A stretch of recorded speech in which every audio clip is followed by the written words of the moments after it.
बच्चों कक्षा 11 भूगोल विषय की पुस्तक भौतिक भूगोल के मूल सिद्धांत, इस बुक की बच्चों चैप्टर नंबर 13 जिसका नाम है बच्चों महासागरीय जल। इस महासागरीय जल नामक जो चैप्टर है इसके भाग 1 हमने देखा, जिसके अंतर्गत बच्चों हमने देखा कि महासागरीय अधः स्थल का उच्चावाच किस प्रकार का होता है। भाग 2 में बच्चों हमने महासागरीय जल के तापमान का वर्णन किया और आज भाग 3 के अंतर्गत हम देखेंगे महासागरीय जल की लवणता। तो बच्चों महासागरीय जल की एक विशेषता होती है कि वो लवणीय जल युक्त होता है, ठीक है, और वो शुद्ध रूप से पीने योग्य या सीधे रूप से मानव के उपयोग में नहीं आता है और उसमें लवणता की मात्रा अत्यधिक होती है और ये इसकी विशेषता भी होती है। चाहे वर्षा का जल हो या महासागरों का, प्रकृति में उपस्थित सभी जलों में खनिज लवण घुले हुए होते हैं। सभी प्रकार का जो बच्चों जल होता है उसमें खनिज लवण घुले हुए होते हैं, लेकिन महासागरीय जलों में जो महासागरीय जो क्षेत्र होता है वहाँ पर लवणों की मात्रा अधिक होती है, इसलिए वो बच्चों जल कैसा होता है, खारा होता है। लवणता वह शब्द है जिसका उपयोग समुद्री जल में घुले हुए नमक की मात्रा को निर्धारित करने में किया जाता है। अर्थात समुद्री जल में कितना नमक घुला हुआ है इसका हम यदि अंदाज़ा देखें तो वहाँ उस क्षेत्र की लवणता के आधार पर हम देख सकते हैं, ठीक है बच्चों। इसका परिकलन 1000 ग्राम, 1000 ग्राम क्या होता है, 1 किलोग्राम, 1 किलोग्राम को 1000 ग्राम कहते हैं। 1000 ग्राम या फिर 1 किलोग्राम समुद्री जल में, 1 किलोग्राम समुद्री जल में घुले हुए लवणता या नमक की मात्रा के द्वारा किया जाता है। अर्थात बच्चों इसका हम परिकलन कैसे करेंगे, इसका परिकलन करेंगे कि 1 किलो हमने क्या लिया, समुद्र जल लिया, और उस जल में जितना नमक हमें प्राप्त होगा उस जल से वो क्या होगा, उसकी लवणता बताएगा। और यह बच्चों विशेष बात क्या है कि इसे प्राय प्रति 1000 भाग पर या पीपीटी के रूप में व्यक्त किया जाता है, ठीक है। जैसे प्रतिशत को हम इस तरीके से व्यक्त करते हैं, जैसे कि हम लिखते हैं कि हमारे 80% मार्क्स है तो हम 80% इस तरीके से लिखते हैं। उसी प्रकार से बच्चों यहाँ जो लवणता को हम प्रदर्शित करेंगे तो प्रतिशत ना करके प्रति 1000 करेंगे, जैसे कि 80 प्रति 1000 को हम इस प्रकार से लिखते हैं। जैसे कि हम लिखेंगे 34 प्रति 1000 तो यहाँ इस प्रकार से इसको साइन हम बनाएंगे, 34 प्रति 1000 लवणता पाई जाएगी। तो कहने का मतलब यह है बच्चों कि इसे प्रति 1000 भागों में हम दिखाते हैं या फिर पीपीटी के रूप में हम इसे व्यक्त करते हैं। लवणता समुद्री जल का महत्वपूर्ण गुण है जैसे कि हम जानते हैं, और 24.7 बच्चों ये देखने वाली बात है कि 24.7 प्रति 1000 की लवणता को, यह डाटा याद भी करने वाली बात है, हमारी पुस्तक में दिया हुआ है कि 24.7 प्रति 1000 की लवणता को खारे जल की सीमांकित करने का उच्च सीमा माना गया है। अर्थात बच्चों 24.7 प्रति 1000 से अधिक की यदि लवणता होगी तो उसे खारा जल माना जाएगा। यह बिल्कुल ध्यान करने वाली चीज़ है। अब बच्चों एक बात है, यह इंपॉर्टेंट बात है कि महासागरीय लवणता को प्रभावित करने वाले कारक कौन कौन से होंगे।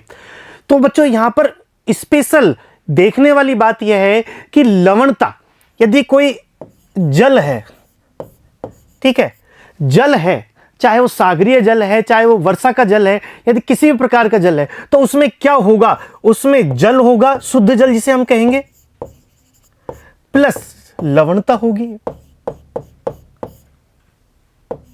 ठीक है। तो कोई भी जल होगा उसमें क्या होगा, शुद्ध जल होगा और या फिर लवणता होगी, मिली हुई होगी। अब हम यदि ये कैलकुलेशन करें, ये ज्ञात करें बच्चों कि किस क्षेत्र की लवणता कम होगी, किस क्षेत्र की लवणता अधिक होगी, या फिर इसको दूसरे शब्दों में यूं कहें कि महासागरीय लवणता को प्रभावित करने वाले कारक कौन कौन से होंगे, तो यह फॉर्मूले में इस चीज में हम देख सकते हैं।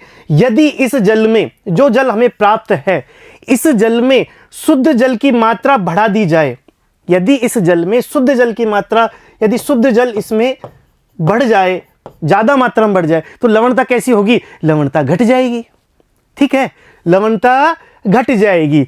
लेकिन बच्चों यदि इस जल में से शुद्ध जल की मात्रा कम हो जाए। कम होने का मतलब यहाँ पर वाष्पीकरण है, तापमान है। अधिक तापमान देंगे तो जल वाष्पीकृत होकर के उड़ जाएगा, और जल वाष्प यदि उड़ जाएगा तो लवणता तो वहीं पर ही रहेगी। तो कहने का मतलब यह है कि यदि तापमान अधिक होगा, वाष्पीकरण अधिक होगा, तो लवणता क्या होगी? लवणता बढ़ जाएगी। तो सीधे सीधे तौर पर हम इसको इस तरीके से समझ सकते हैं बच्चों कि किसी भी जल में यदि साफ जल, नदियों का जल, वर्षा का जल यदि ऐड होता है, यदि उसमें मिलता है, तो लवणता कम होती है। और यदि वहां पर तापमान अधिक होता है, वाष्पीकरण अधिक होता है, तो लवणता बढ़ जाएगी। ये बात हमारे समझने की है। यदि ये चीज हमारे समझ में आ गई बच्चों, तो ये सभी चीजें हमारी समझ में भी आ जाएगी। तो पहला जो कारक होगा बच्चों कि लवणता को प्रभावित करने वाले कारकों में सूर्य तप की मात्रा। यदि सूर्य तप ज़्यादा होगा बच्चों, तो लवणता कैसी होगी? लवणता बढ़ जाएगी। तापमान ज़्यादा होगा तो वाष्पीकरण ज़्यादा होगा, अर्थात वाष्पीकरण में शुद्ध जल उड़ जाएगा, ठीक है, वाष्प के रूप में उड़ जाएगा, तो लवणता की मात्रा अधिक होगी। तो पहला कारक है सूर्य तप की मात्रा, जिसके द्वारा अधिक मात्रा सूर्य तप की मिलने पर लवणता भी बढ़ जाएगी। ये देखने वाली बात है। दूसरा है वर्षण। जैसा कि मैंने अभी बताया बच्चों कि यदि बरसात ज्यादा होगी, वर्षण ज्यादा होगी, तो शुद्ध जल ज्यादा प्राप्त होगा, और शुद्ध जल यदि ज्यादा प्राप्त होगा तो बच्चों क्या होगा? लवणता की मात्रा घट जाएगी, कम हो जाएगी, और यहाँ सूर्य तप की मात्रा, उसमें लवणता की मात्रा बढ़ जाएगी। तीसरा है नदी का प्रवाह। अब बच्चों नदी में कैसा पानी होता है? अपेक्षाकृत कम लवणता वाला होता है, या फिर इसे हम शुद्ध जल, ठीक है, वो भी कह सकते हैं। तो शुद्ध जल यदि कहीं पर मिलेगा तो उस क्षेत्र की लवणता को कम करेगा, ठीक है। तो नदी के प्रवाह से लवणता कम हो जाएगी, ठीक है। तो ये भी हमारी समझ में आया। इसके बाद होगा वायुमंडलीय दाब। यदि बच्चों वायुमंडलीय दाब ज्यादा होगा तो तापमान ज्यादा होगा वहां पर, ठीक है। तो दाब की ज्यादा अवस्थिति होने के कारण भी क्या होगा? लवणता बढ़ जाएगी। अब आगे देखते हैं हम महाद्वीपों की अवस्थिति।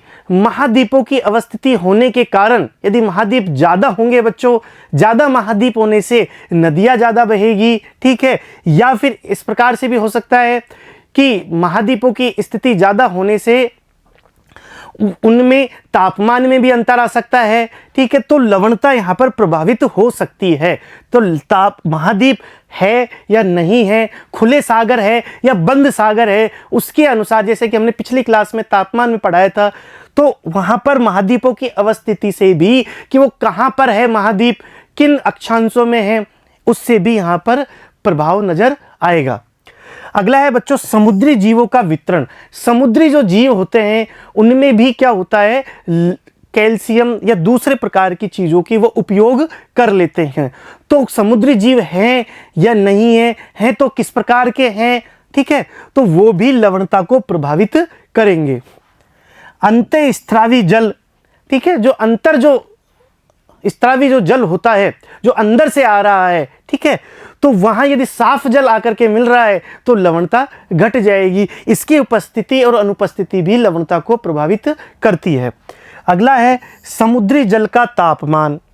बच्चों समुद्री जल का जो तापमान है वो भी लवणता को प्रभावित करेगा। मैंने बताया था अभी, तापमान अधिक होने पर लवणता क्या होगी? तापमान अधिक होने पर भी लवणता बढ़ जाती है। इसके बाद है बच्चों वाष्पीकरण।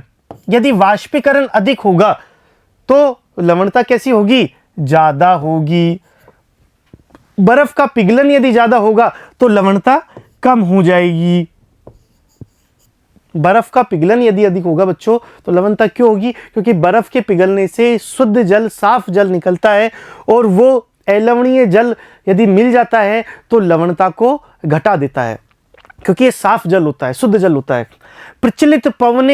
प्रचलित जो पवनें हैं वो भी तापमान को प्रभावित करती है, और तापमान को प्रभावित करने के साथ साथ में लवणता को भी प्रभावित करेगी। और समुद्री धाराएं, जैसे कि हम जानते हैं समुद्री जो धाराएं होती है वो गर्म धारा है या ठंडी धारा है, किस प्रकार की यदि धारा है उससे देखा जाएगा कि वहाँ पर तापमान कम हो रहा है या ज़्यादा हो रहा है, उसी के अकॉर्डिंग वहाँ पर लवणता भी प्रभावित होगी। तो इस तरीके से हम ये देख सकते हैं कि महासागरीय लवणता को प्रभावित करने वाले इतने सारे कारक हैं। महासागरों की सतह के जल की लवणता मुख्यतः वाष्पीकरण एवं वर्षण पर निर्भर करती है।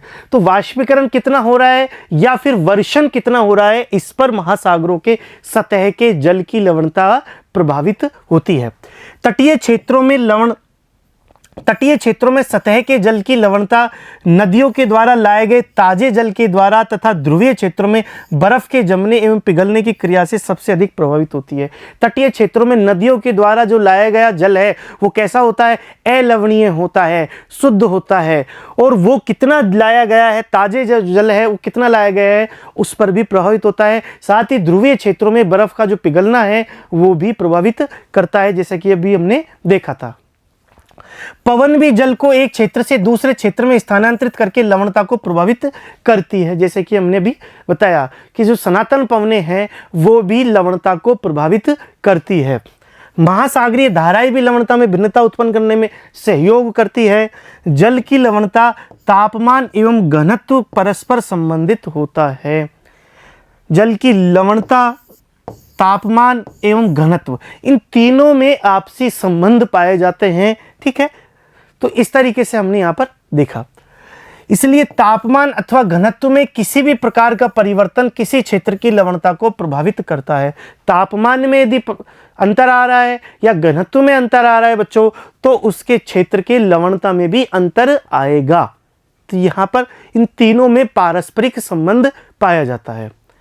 तो इस चित्र के द्वारा हम देख सकते हैं कि पृथ्वी में कौन से स्थान पर कहां पर किस प्रकार की लवणता पाई जाती है। अब बच्चों हमने तापमान के समय पढ़ाते समय यह बताया था कि 0 डिग्री पर, ये बिल्कुल एग्जैक्ट 0 डिग्री पर तापमान सर्वाधिक नहीं होता, थोड़ा सा उत्तर दिशा में तापमान ज़्यादा पाया जाता है, क्योंकि उत्तरी गोलार्ध में महाद्वीपों की अवस्थिति होने के कारण यहाँ पर तापमान अधिक होता है। ठीक है, और जबकि दक्षिणी गोलार्ध में तापमान कैसा होता है, कम होता है। तो इस तरीके से यहाँ पर हमने देखा। साथ ही बच्चों हमने यहाँ पर यह भी देखा कि इस वाला जो क्षेत्र, ये जो रेड हो रहा है, लाल कलर का होता है, यहाँ पर सर्वाधिक मात्रा में लवणता पाई जाती है, लगभग 37 के आसपास। इसके अलावा यदि मैं बात करूँ लाल सागर, यहाँ पर लाल सागर है, वहाँ पर सर्वाधिक मात्रा में लवणता पाई जाती है। ठीक है, इसके अलावा भूमध्य सागर, यहाँ पर उत्तरी सागर, यहाँ पर बाल्टिक सागर, तो यहाँ पर भी भारी मात्रा में लवणता हमें मिलती है। ठीक है, विशेष रूप से जो लाल सागर है बच्चों, यहाँ ये अफ्रीका के पास में जो लाल सागर है, यहाँ पर अत्यधिक मात्रा में लवणता हमें प्राप्त होती है। यह यदि अटलांटिक महासागर की वृहद क्षेत्र की मैं बात करूँ तो अटलांटिक महासागर में लवणता मिलती है। दक्षिण में भी लवणता भारी मात्रा में लगभग 36 प्रति हजार के आसपास यहाँ पर प्राप्त हमें होती है। इस तरीके से हमारी जो लवणता का जो मानचित्र है विश्व स्तर पर हमें प्राप्त हुआ। और जैसे जैसे बच्चों हम यहाँ पर देखने वाली बात है कि जैसे जैसे हम भूमध्य रेखा, तापमान सर्वाधिक मिलता है भूमध्य रेखा के नज़दीक में, तापमान सर्वाधिक मिलेगा तो लवणता भी अधिक मिलेगी। लेकिन यदि हम दूर होते जाते हैं, ध्रुवों की ओर होते जाते हैं, तो तापमान कम मिलता है। साथ में बच्चों यह भी टेंडेंसी देखी जाती है कि ध्रुवों के नज़दीक जो बर्फ़ के पिघलने से जो साफ जल, शुद्ध जल हमें प्राप्त होता है, वो लवणता को घटा देता है। तो यह टेंडेंसी अमूमन रूप से देखी जाती है। साथ ही यह भी देखा जाता है कि महाद्वीपों के नज़दीक में नदियों के लाए गए जल के द्वारा भी लवणता कम पाई जाती है। लवणता का क्षैतिज वितरण, लवणता का किस प्रकार से क्षैतिज वितरण होगा इसके बारे में हम देखते हैं कि सामान्य खुले महासागर की लवणता 33 प्रति हजार से 37 प्रति हजार के बीच होती है। 33 प्रति हजार से 37 प्रति हजार के बीच सामान्य रूप से खुले महासागरों की लवणता पाई जाती है। और चारों तरफ स्थल से घिरे लाल सागर में यह 41 प्रति हजार तक होती है। लाल सागर में बच्चों क्योंकि चारों तरफ से घिरा हुआ है और इसकी स्थिति, अक्षांशीय जो स्थिति है वो भी अधिक मात्रा में तापमान की स्थिति में पाई जाती है। इस वजह से यहाँ पर बहुत ज़्यादा अर्थात 41 प्रति हजार की मात्रा में लवणता पाई जाती है, जबकि आर्कटिक एवं ज्वार नदमुख में मौसम के अनुसार लवणता 0 से 35 प्रति हजार के बीच पाई जाती है। जो आर्कटिक क्षेत्र है, ध्रुवीय क्षेत्र है, वहाँ पर साथ ही जो एस्चुरी, जहाँ पर नदियाँ एस्चुरी जहाँ पर बनाती है, ये ज्वार नदमुख कहते हैं, वहाँ पर भी लवणता मौसम के अकॉर्डिंग 0 से 35 के बीच में रहती है। गर्म एवं शुष्क क्षेत्रों में जहां वाष्पीकरण उच्च होता है, कभी कभी वहां की लवणता 70 प्रति हजार तक भी पहुंच जाती है, कभी कभी पहुंचती है बच्चों, ये अमूमन हमेशा नहीं रहता, ठीक है। तो जहां गर्म और शुष्क क्षेत्रों में या अत्यधिक मात्रा में वाष्पीकृत हो जाता है, वहां पर 70 प्रति हजार तक भी लवणता पाई जाती है, ठीक है। प्रशांत महासागर के लवणता में भिन्नता मुख्यतः इसके आकार एवं बहुत अधिक क्षेत्रीय विस्तार के कारण है। जो प्रशांत महासागर है काफ़ी बड़ा है बच्चों, हमने देखा कि बहुत बड़ा जो प्रशांत महासागर है, इसमें इसके आकार और क्षेत्रीय विस्तार के कारण अलग अलग क्षेत्रों में अलग अलग भिन्नता यहाँ पर पाई जाती है, ठीक है बच्चों। इसके बाद देखते हैं बच्चों उत्तरी गोलार्ध में, उत्तरी गोलार्ध के पश्चिमी भागों में लवणता 35 प्रति हजार में से कम होकर 31 प्रति हजार हो जाती है, क्योंकि आर्कटिक क्षेत्र का पिघला हुआ जल वहां पहुंचता है। उत्तरी गोलार्ध के पश्चिमी क्षेत्रों में आर्कटिक क्षेत्र का पिघला हुआ जल वहां पर पहुंचता है, इस वजह से वहां पर किस प्रकार की लवणता पाई जाती है, 31 प्रति हजार के आसपास वहां पर लवणता पाई जाती है बच्चों। इसी प्रकार यह 15 डिग्री से 20 डिग्री दक्षिण के बाद ये 33 प्रति हजार तक भी घट जाती है। तो इस तरीके से अकॉर्डिंग टू अक्षांश उनकी स्थिति के हिसाब से वो घटती बढ़ती रहती है। अटलांटिक महासागर की औसत लवणता 36 प्रति हजार के लगभग है और उच्चतम लवणता 15 डिग्री से 20 डिग्री अक्षांश के बीच दर्ज की गई है। उच्चतम लवणता बच्चों कहाँ प्राप्त होती है? 15 डिग्री से 20 डिग्री अक्षांश के मध्य उच्चतम लवणता प्राप्त होती है। और अधिकतम लवणता की यदि कहीं कंडीशन की यदि मैं बात करूं, जैसे कि हमने अटलांटिक महासागर में देखा था, अटलांटिक महासागर में इस मानचित्र में रेड कलर का जहां मार्क्स बना हुआ था वहां पर देखा था, वहां पर अधिकतम लवणता मिलती है 20 डिग्री उत्तर से 30 डिग्री उत्तर के बीच तथा 20 डिग्री पश्चिम से 60 डिग्री पश्चिम के बीच पाई जाती है। यह उत्तर की ओर क्रमिक रूप से घटती हुई जाती है। सर्वाधिक जो लवणता बच्चों प्राप्त होती है वो यहाँ इस क्षेत्र में हमने अभी मानचित्र में भी देखा था, जहाँ लाल कलर का निशान बना हुआ था, 20 डिग्री उत्तर से 30 डिग्री उत्तर और 20 डिग्री पश्चिम से 60 डिग्री पश्चिम के मध्य जो क्षेत्र है, जो कि अटलांटिक महासागर का जो क्षेत्र है, वहां पर सर्वाधिक मात्रा में लवणता प्राप्त होती है। क्यों होती है बच्चों इस क्षेत्र में सर्वाधिक लवणता? यदि आपसे प्रश्न किया जाए कि इसी क्षेत्र में सर्वाधिक लवणता क्यों होती है, तो उसका कारण क्या है बच्चों? पहला कारण है कि वहां पर सर्वाधिक तापमान, जो तापमान है वहां पर सर्वाधिक होता है। बिल्कुल भूमध्य रेखा पर, एग्जैक्ट भूमध्य रेखा पर सर्वाधिक, पृथ्वी पर सर्वाधिक तापमान भूमध्य रेखा पर न प्राप्त होकर के थोड़ा उत्तर की ओर होता है, जैसे कि हमने पिछली क्लास में भी इसको पढ़ा था। तो सर्वाधिक तापमान इस क्षेत्र में प्राप्त होता है। दूसरा इसका जो कारण है बच्चों वो है दाब।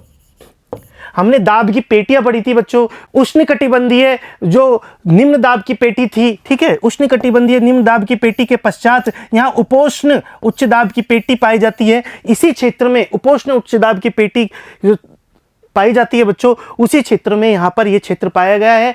अतः यहाँ पर दाब कैसा है? उच्च है, और उच्च दाब होने के कारण यहाँ पर लवणता अधिक पाई जाएगी। तो यहाँ पर तापमान और दाब दो प्रकार के क्षेत्र यहाँ पर पाए गए, जिससे कि लवणता अधिक मात्रा में इन क्षेत्रों में पाई जाती है। यदि इसके अलावा हम बात करें तो यहाँ पर साफ जल, शुद्ध जल की प्राप्ति ना के बराबर होती है। ये क्षेत्र ना तो ध्रुवीय क्षेत्रों के किनारे पर है, अर्थात ध्रुवीय क्षेत्रों से दूर है, जिसके कारण से बर्फ की पिघलने के पश्चात शुद्ध जल की प्राप्ति नहीं हो पाती। तो तीसरा कारण है शुद्ध जल नहीं मिल पाता, ना ही नदियां यहां पर आ पाती है, जिस वजह से यहां पर लवणता सर्वाधिक मात्रा में प्राप्त होती है। ठीक है, उच्च अक्षांश में स्थित होने के बावजूद उत्तरी सागर में उत्तरी अटलांटिक प्रवाह के द्वारा लाए गए अधिक लवणीय जल के कारण अधिक लवणता प्राप्त होती है। बच्चों, जो उत्तरी सागर है, उत्तरी सागर कहां पर है? यूरोप में, या फिर यूं कहें ब्रिटेन के पास में, ब्रिटेन के पूर्व की ओर, ब्रिटेन के पास में, वहां पर जो उत्तरी सागर है वहां पर एक धारा चलती है, समुद्री धारा चलती है, जिसे कहते हैं उत्तरी अटलांटिक प्रवाह, नॉर्थ अटलांटिक ड्रिफ्ट। उसके कारण, उस धारा के कारण तापमान युक्त और लवणता युक्त जो जल है वो यहाँ पर इस क्षेत्र में आ जाता है, और इस वजह से ध्रुवीय क्षेत्र के नज़दीक होने के बावजूद भी, अर्थात उच्च अक्षांशों पे होने के बावजूद भी वहाँ पर लवणता अधिक देखने को मिलती है, अपेक्षाकृत अधिक लवणता मिलती है। बाल्टिक समुद्र की लवणता कम होती है क्योंकि इसमें बहुत अधिक मात्रा में नदियों का पानी प्रवेश करता है, जबकि बच्चों उत्तरी सागर के नज़दीक ही बाल्टिक सागर है, उत्तरी सागर के नज़दीक ही बाल्टिक सागर है, लेकिन इसकी लवणता कम होती है। क्यों कम होती है बच्चों? एक तो यहाँ पर उत्तरी अटलांटिक प्रवाह इस स्थान तक समुचित रूप से नहीं पहुंच पाता, दूसरा यहाँ पर अधिक मात्रा में नदियों का पानी प्रवेश कर जाता है, जिससे कि दोनों पास पास होने के बावजूद भी इसकी लवणता ज़्यादा पाई जाती है उत्तरी सागर की, जबकि बाल्टिक सागर की लवणता कम पाई जाती है। ठीक है बच्चों, भूमध्य सागर की लवणता उच्च वाष्पीकरण के कारण अधिक होती है, और काले सागर की लवणता नदियों के द्वारा अधिक मात्रा में लाए जाने वाले ताजे जल के कारण कम होती है। दोनों फिर पास पास में है, भूमध्य सागर भी पास में है और ये जो काला सागर है यह भी पास में है, दोनों की स्थिति नजदीक है। लेकिन बच्चों दोनों में अंतर क्या है कि यहाँ पर उच्च वाष्पीकरण की अवस्था पाई जाती है भूमध्य सागर में, इसलिए यहाँ की लवणता भी कैसी है, अधिक पाई जाएगी, जबकि काले सागर में नदियों की मात्रा अधिक मात्रा में जो जल लाया जाता है, उस वजह से यहाँ की जो लवणता कम पाई जाती है। तो है ना पास पास में होने के बावजूद भी अंतर इन दोनों में। तो कहने का मतलब यह है कि इसमें बहुत सारे फैक्टर काम करते हैं कि लवणता किस प्रकार की होगी, जैसे कि हमने फैक्टर शुरुआत में बताए थे। हिंद महासागर की औसत लवणता 35 प्रति हजार है। बंगाल की खाड़ी में गंगा नदी के जल के मिलने से लवणता की प्रवृत्ति कम पाई जाती है। जो भारतीय जो क्षेत्र की यदि हम बात करें तो बंगाल की जो खाड़ी है बच्चों, उस बंगाल की खाड़ी में गंगा ब्रह्मपुत्र जो बड़ी विशाल नदियां है वो भारी मात्रा में अपना शुद्ध जल लाती है, और इस कारण से इस क्षेत्र की लवणता कम पाई जाती है। जबकि बच्चों अरब सागर की लवणता उच्च वाष्पीकरण एवं ताजे जल की कम प्राप्ति के कारण अधिक है। दोनों पास पास में है, इसके बावजूद भी अरब सागर की लवणता अधिक होती है और बंगाल की खाड़ी की लवणता कम होती है। विश्व के महासागरों की लवणता को दर्शाता है। इस प्रकार से विश्व के अलग अलग क्षेत्रों की जो लवणता है वो अलग अलग कारणों से अलग अलग हमें प्राप्त होती है। ये मानचित्र में बच्चों हम देख सकते हैं कि अलग अलग क्षेत्रों की जो लवणता है वो किस प्रकार है। यहाँ बच्चों हम देख सकते हैं सर्वाधिक लवणता 37 के आसपास इस क्षेत्र में ठीक है पाई जाती है। साथ ही हम लाल सागर की बात करें, यहाँ लाल सागर में भी सर्वाधिक 41 के आसपास लवणता प्राप्त होती है। इसके आसपास के जो क्षेत्र है वो 36, जैसे कि 36 की लाइन है, ये 36 की लाइन है, ये 36 की लाइन है, ये 36 की लाइन है, ये 35, ये 35, ये 33। इस प्रकार से जैसे जैसे हम दूर होते जाते हैं, सामान्य रूप से हम दूर होते जाते हैं, वैसे वैसे लवणता भी कम होती जाती है। तो ये हमने यहाँ पर देखा। यदि भारतीय क्षेत्र की बात करूं बच्चों तो यहाँ पर ये अरब जो सागर का जो क्षेत्र है यहाँ पर 36, जबकि यहाँ पर 35, यहाँ पर 34 बच्चों, यहाँ पर 34, यहाँ पर 32, 33, 30 के आसपास भी लवणता पाई जाती है, कम लवणता मिलती है। क्यों मिलती है?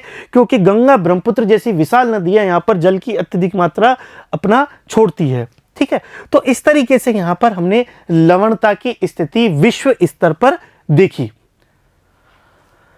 अब लवणता का ऊर्ध्वाधर वितरण देखेंगे कि लवणता का ऊर्ध्वाधर वितरण किस प्रकार से होता है। ये तो हमने क्षैतिज वितरण देखा था कि पूरी पृथ्वी पर अलग अलग स्थानों पर लवणता किस प्रकार से पाई जाएगी। यदि हम एक ही स्थान पर बच्चों, एक ही स्थान पर महासागरों में ऊपर से नीचे तक जाएं तो उस ऊर्ध्वाधर स्तर पर किस प्रकार से हमें लवणता प्राप्त होगी, उसको हम यहाँ पर देखेंगे कि गहराई के साथ लवणता में परिवर्तन आता है, लेकिन इसमें परिवर्तन समुद्र की स्थिति पर निर्भर करता है कि वो समुद्र कहाँ पर है, वो किन अक्षांशों में है, किन परिस्थितियों में है, वहाँ पर क्या साफ जल की प्राप्ति हो रही है, शुद्ध जल की प्राप्ति हो रही है, या फिर वाष्पीकृत हो रहा है वहाँ का क्षेत्र, आदि आदि क्षेत्र पर यहाँ पर निर्भर करता है। लेकिन फिर भी फिर भी बच्चों ऊपर से लेकर के नीचे तली तक एक ही क्षेत्र में समुद्र की सतह से लेकर तली तक लवणता में अंतर आता है।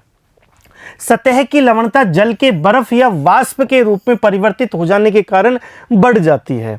ठीक है, जल के बर्फ या वाष्प के रूप में परिवर्तित हो जाने के कारण बढ़ जाती है या ताजे जल के मिल जाने से घटती है, जैसा कि नदियों के द्वारा होता है। यदि ऊपरी स्तर का, ये बच्चों ये जल है, समुद्र जल है, यदि ये ऊपरी स्तर का जो जल है, ये वाला जो जल है, यदि ये वाष्पीकृत हो जाए, ठीक है, या ऊपरी स्तर का जो जल है ये बर्फ के रूप में जम जाए, दोनों ही स्थितियों में लवणता बढ़ जाती है। ठीक है, लवणता बढ़ जाती है। लेकिन यदि यहां इस क्षेत्र में साफ जल की प्राप्ति हो, शुद्ध जल की प्राप्ति हो किसी भी कारण से, चाहे नदियों के द्वारा हो या फिर वर्षा के द्वारा हो, तो इसकी लवणता घट जाती है, कम हो जाती है। गहराई में लवणता लगभग नियत होती है क्योंकि वहां किसी प्रकार से पानी का ह्रास या नमक की मात्रा में वृद्धि नहीं होती। जब गहराई की बात करें तो ये सब बच्चों ऊपरी स्तर की, यदि हमने देखे ये केवल ऊपरी स्तर की बात कर रहे हैं, ऊपरी स्तर की बात कर रहे हैं। गहराई में बहुत ज्यादा अंतर नहीं आता। क्यों नहीं आता? क्योंकि ना तो यहां पर तापमान प्रभावित होता है, ठीक है, और ना ही कोई दूसरी स्थिति यहाँ को प्रभावित करती है, ना सीधे तौर पर यहाँ पर जल प्राप्ति होती है, ना ही सीधे तौर पर यहाँ पर वाष्पीकृत होता है, ना ही सीधे तौर पर यहाँ नीचे गहराइयों में और कुछ चीजें होती है। तो सामान्य रूप से नीचे का जो स्तर है वो लगभग समान रहता है और ये सारी जो क्रियाविधि होती है ये ऊपरी स्तर पर होती है लवणता के क्षेत्र में। ठीक है, लवणता के क्षेत्र में यदि बात करें तो सारी जो क्रियाएं होती है वो ऊपरी क्षेत्र पर ही होती है। महासागरों के सतही क्षेत्र एवं गहरे क्षेत्रों के बीच लवणता में अंतर स्पष्ट होता है। कम लवणता वाला जल उच्च लवणता व घनत्व वाले जल के ऊपर स्थित होता है। कम लवणता वाला जो जल है वो उच्च लवणता व घनत्व वाले जल के ऊपर हमें दिखाई देता है।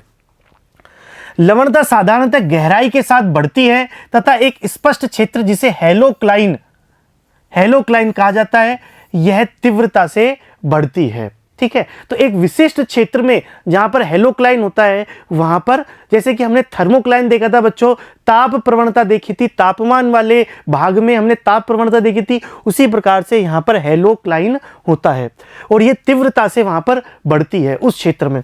यदि हम बात करें बच्चों इस तरीके से, तो ऊपरी क्षेत्र में, बिल्कुल ऊपरी क्षेत्र में जो होता है वहां पर नदियों का जल या फिर वर्षा का जल प्राप्त होता है, लेकिन उसके जो मध्य का जो क्षेत्र होता है, एक निश्चित जो क्षेत्र होता है, यहां पर तेजी से तीव्रता बढ़ती है। लवणता समुद्री जल के घनत्व को प्रभावित करती है तथा महासागरीय जल के स्तरीकरण को प्रभावित करती है। तो महासागरीय जल का जो स्तर होता है उसको भी प्रभावित करती है और जल के घनत्व को भी प्रभावित करती है, क्योंकि लवणता यहाँ पर पाई जाती है। यदि अन्य कारक स्थिर रहे तो समुद्री जल की बढ़ती लवणता उसके घनत्व को बढ़ाती है। यदि ज्यादा लवणता होगा तो बच्चों घनत्व भी ज्यादा होगा, यह भी हम देख सकते हैं यदि दूसरे कोई विशेष कारण यहाँ पर जिम्मेदार नहीं हो तो। ठीक है, तो ज्यादा लवणता वाला जो क्षेत्र है, ज्यादा लवणता वाला जो जल है उसका घनत्व भी ज्यादा होगा। उच्च लवणता वाला समुद्री जल प्राय कम लवणता वाले जल के नीचे बैठ जाता है और इससे लवणता का स्तरीकरण हो जाता है। लवणता अपने आप में स्तरीकरण कर देती है, क्योंकि बच्चों लवणता वाला जो जल है वो भी अपना स्तरीकरण करता है। उच्च लवणता वाला जो समुद्री जल है वो कम लवणता वाले जल के नीचे बैठ जाता है अधिक घनत्व होने के कारण। ठीक, तो इस तरीके से इनका स्तरीकरण भी हो जाता है। तो इस तरीके से बच्चों आज की क्लास में हमने देखा महासागरीय जल की लवणता। अगली क्लास में हम इस चैप्टर के अभ्यास प्रश्न करेंगे। इस प्रकार से यह चैप्टर हमारा समाप्त होता है। धन्यवाद बच्चों।